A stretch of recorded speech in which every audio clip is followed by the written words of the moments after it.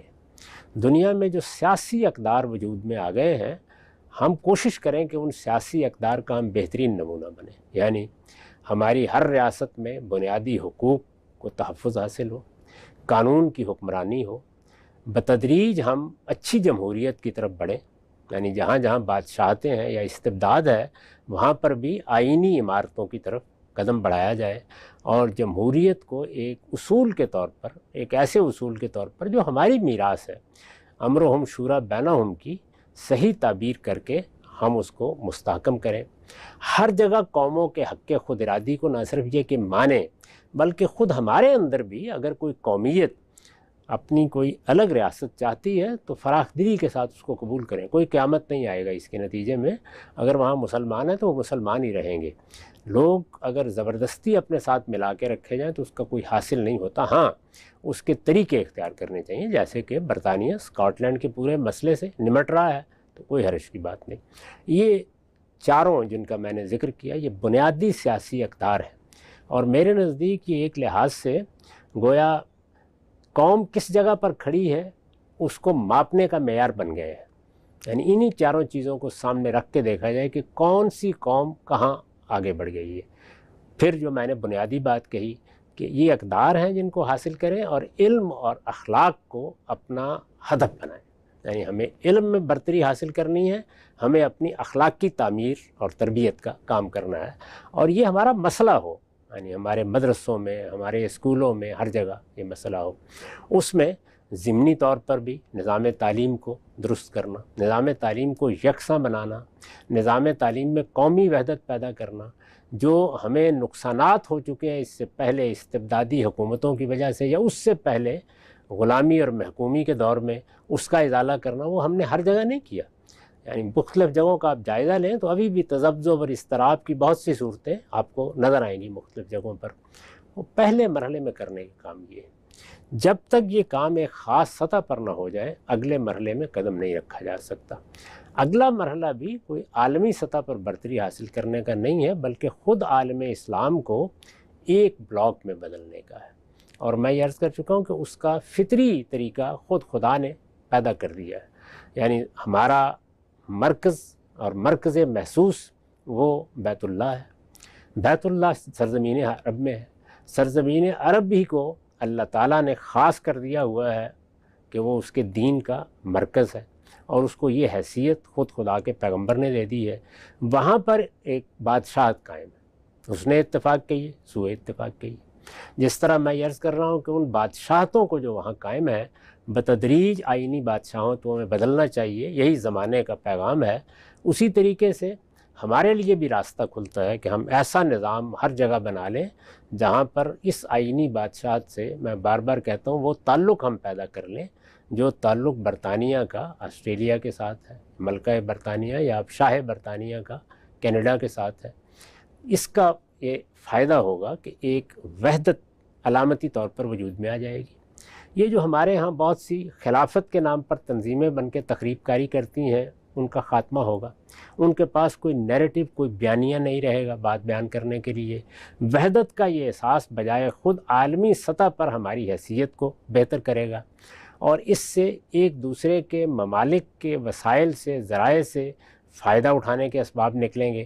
اور سب سے پہلا کام یہ کریں کہ کم سے کم عالم اسلام کے ممالک میں نقل مکانی پر جو پابندیاں لگائی گئی ہیں ان کا خاتمہ کریں، اور وہ قاعدے بنائیں جس سے لوگ چاہیں تو ایک جگہ سے دوسری جگہ آباد ہو سکیں.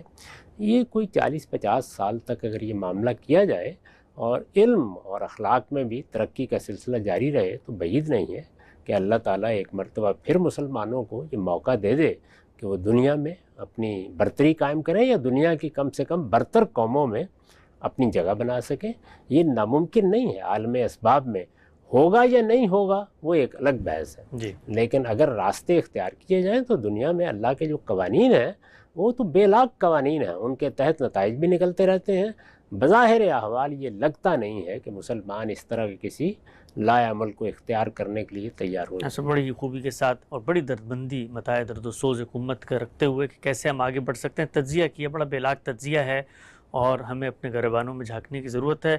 خاتمے کی طرف ہم بڑھ رہے ہیں. یہ بتائیے گا کہ یہ جو 100 سال گزرے ہیں اس میں جتنی نابغہ اور جتنی علمی شخصیات پیدا ہوئیں، وہ لوگ جن کے اندر اللہ تعالیٰ نے بڑی زرخیزی اور بڑی ذکاوت رکھی تھی، بڑے فہیم اذہان، ان میں سے اکثریت جو تھی وہ امت کو اسی عظمت رفتہ کی بازیافت، ماضی کی ہی خودی خوانی اور اسی کے اندر اسی سحر میں ڈبو کر دوبارہ جگانے کی انہوں نے کوشش کی.